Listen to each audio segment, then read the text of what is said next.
कोई ब्लॉग नहीं आया, कुछ भी नहीं आया। और उनकी एज हो गई थी, ऐसा नहीं है कि उनकी एज नहीं हुई थी, उनकी एज हो गई थी, लेकिन फिर भी एक होता है ना मोह माया, या वो हम लोग नहीं उनसे छोड़ पा रहे थे। सबसे ज़्यादा तो इस टाइम पे मेरी जो सासू माँ है उनकी कंडीशन ख़राब है, वो बहुत ज़्यादा परेशान है, क्योंकि कितना भी उम्र हो जाए माँ माँ रहती है। पर माँ की जगह शायद कोई भी नहीं ले सकता, पापा की जगह कोई भी नहीं ले सकता। तो मम्मी की तबीयत तो बहुत ज़्यादा ख़राब है, वो बार बार दांत लग जा रहा था उनको, बेहोश हो जा रही थी। कल सुबह हम लोग कल मतलब उनकी तबीयत ठीक थी, लेकिन वो फ्रैक्चर की वजह से वो पता नहीं, भगवान कहते हैं ना कि भगवान अपने ऊपर दोष नहीं लेते हैं। और मतलब ये नहीं होता है कि भगवान ये कहे कि मतलब कुछ ना कुछ भगवान बहाने देते हैं और फिर कुछ हो जाता है।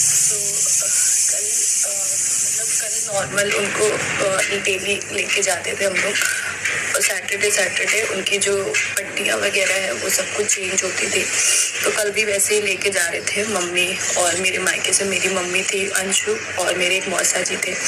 और रास्ते में ही अभी वो लोग निकल गए थे, हम लोग कहीं और के लिए निकल गए थे। रास्ते में मम्मी का फ़ोन आया, मेरी मम्मी का, कि जहाँ भी जा रहे हो वहाँ मत जाओ, वहाँ से वापस आ जाओ।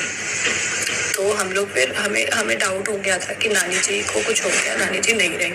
फिर हमने फ़ोन वोन किया इधर उधर, तो फिर उसके बाद, और सच में वहाँ पे मम्मी वगैरह सब बता रहे थे कि उनका मतलब गाड़ी में ही वॉमिटिंग वगैरह हुई नानी जी की, और नानी जी की धड़कन सांस वास सब रुक गई। वहाँ पे मम्मी सबने सबको फ़ोन किया, और वहाँ पे एक दो लोग थे, उन लोगों से सब देखा तो सबने बोला कि नहीं रही नानी जी, नहीं रही। हम लोग को भी फ़ोन वोन आ गया था, तो हम लोग फिर वापस वहाँ पे जा रहे थे।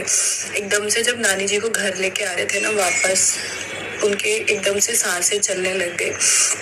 और उसके बाद वो घर पे आई है और हम सबसे मिली है, हम सबको उन्होंने आशीर्वाद दिया है। सबको, जितने लोग उनके चहेते थे, बहुत, आपने हमेशा हमारे ब्लॉग्स में नानी जी को देखा है कि वो मतलब एक इंसान है, कहते